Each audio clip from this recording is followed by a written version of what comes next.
समस्या है समाधान भी होगा, मुश्किल है आसान भी होगा, मेहनत करके तो देखा है बंदे, तेरे साथ साथ माँ बाप का भी नाम होगा। आज स्वागत है आज की क्लास फतेहपुर एजुकेशन सेंटर पर। बच्चों आज हम बात करते हैं कक्षा 10 के भक्ति नामक पाठ की, जो बिहारी लाल के द्वारा रचित है।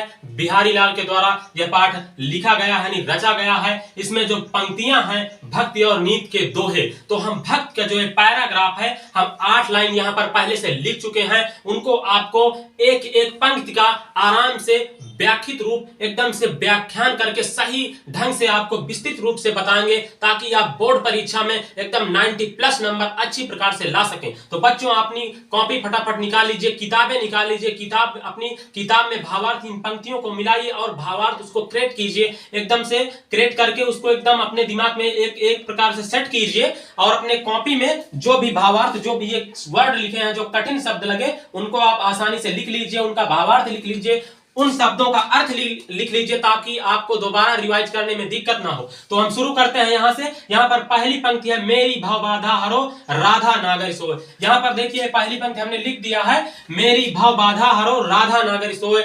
यहां पर जो राइटर है वो कह रहे हैं मेरी भव बाधा हरो। मेरी भव मीन्स बाधा, मीन्स मेरी जो दिक्कत परेशानी है, राधा नागर सोए, हे चतुर राधा मेरी भव बाधा हरो, मेरी दिक्कत परेशानियों को तुम हरण करो, उनको नष्ट करो, उनको खत्म करो। जातन की झाई पड़े श्याम हरित दुति होए। जातन की, जिसकी, उस राधा की मैं बात कर रहा हूं, मैं उस राधा को कह रहा हूं कि मेरी भव बाधा हरो। ये पंक्ति वो दर्शाती हैं, वो भाव दर्शाती हैं। इन पंक्तियों का भावार्थ है, जातन की झाई पड़े, जिनकी झाई, जिनकी परछाई पड़ने से श्याम हरित दुति हो। श्याम की जो आकृति है, श्याम का जो श्यामल रंग है वो तुच्छ पड़ने लगता है, उस राधा की मैं बात करता हूं। जातन की झाई पड़े श्याम हरित दुति होए, मेरी भव बाधा हरो राधा नगर सोए। हे राधा, मैं वो राधा को कह रहा हूं कि जिसकी परछाई पड़ने से श्याम का रंग फीका पड़ जाता है, मैं उस राधा की बात कर रहा हूं। मोर मुकुट, यहां पर तीसरी जो पंक्ति है, मोर मुकुट चंद्रिन को राजत राजत नंद नंद। मोर मुकुट, जिनके मुकुट मन, और उस श्री कृष्ण की बात कर रहा हूं, पड़े श्याम हरित दुति होए। जिस श्याम की, हरित मीन्स राधा की परछाई पड़ने पर उस श्याम की जो शोभा है वो तुच्छ दिखने लगती है, मैं उस श्याम की अब बात कर रहा हूं। मोर मुकुट चंद्रिन को यो राजत नंदन, जिस श्री कृष्ण के मुकुट जो धारण करके रखते हैं, उस श्री कृष्ण की बात कर रहा हूं। जो श्री कृष्ण मुकुट धारण करते हैं, मोर के बने हुए पंखों का मुकुट, उस श्री कृष्ण की मैं बात कर रहा हूं। मनु शशि शेखर की अकस की शेखर सतचंद।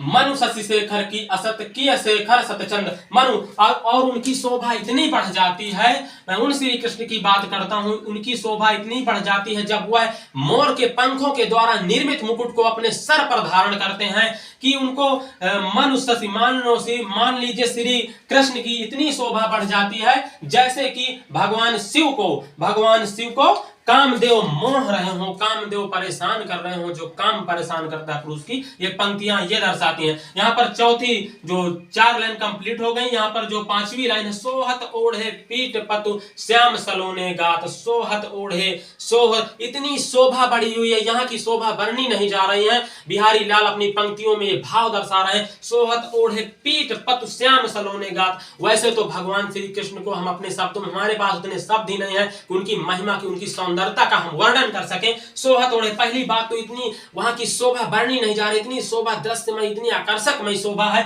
और ऊपर से सोहत ओढ़े पीठ पतु श्याम सलोने गात, और पीले रंग का जो वो है आवरण ओढ़े हुए हैं, पीले रंग का जो वो वस्त्र ओढ़े हुए हैं। मनो नीलमणि शैल पर आतप परियो प्रभात। मानो नीलमणि शैल यानी पत्थर पर, नीले पत्थर पर सूरज की जो प्रथम सुबह की रोशनी पड़ती है, उस समय की जो शोभा होती है। मनो नीलमणि शैल पर आतप पर भी प्रभात, उतनी सौंदर्यता यहाँ पर है जिस प्रकार सुबह नीलमणि, नीले पत्थर पर जब सुबह सूरज की जो लालिमा पड़ती है, उससे उसकी शोभा बहुत बढ़ जाती है। वहां पर यह वह शोभा दर्शाता है। अधर धरत हरि कै परत ओढ़ ढीठ पट ज्योति। अधर धरत, बिहारी लाल कहते हैं, बिहारी लाल अपनी पंक्तियों में वर्णन कर रहे हैं, अधर धरत हरि कै परत ओढ़ ढीठ पट ज्योति।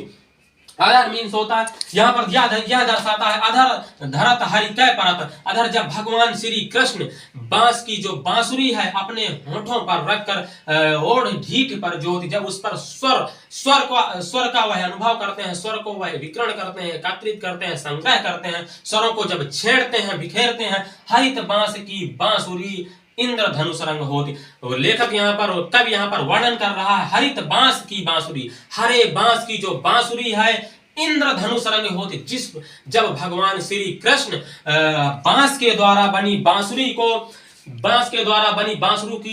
को अपने होठों पर रखकर उसमें स्वर बिखेरते हैं, वह जैसे इंद्रधनुष के रंग की हो जाती है। यहाँ पर लेखक वर्णन कर रहा है कि वह इंद्र के धनुष की तरह एकदम जगमगा उठती है, सप्त रंग की हो जाती है। तो यहाँ पर आई होप, मैं आशा करता हूं कि आप इन पंक्तियों का अर्थ अच्छी प्रकार से पढ़ चुके होंगे, आपको समझ में आ गया होगा। अगर जो भी आपको ना समझ में आए, जहां पर भी प्रॉब्लम हो, आप कमेंट बॉक्स में हमारे मोबाइल पर कमेंट कर सकते हैं। जो यूट्यूब पर हमारा चैनल है फतेहपुर एजुकेशन सेंटर, तो आप ऐसे ही मोस्ट इंपॉर्टेंट जानकारी हिंदी भावार्थ के लिए बने रहिए फतेहपुर एजुकेशन सेंटर पर। धन्यवाद।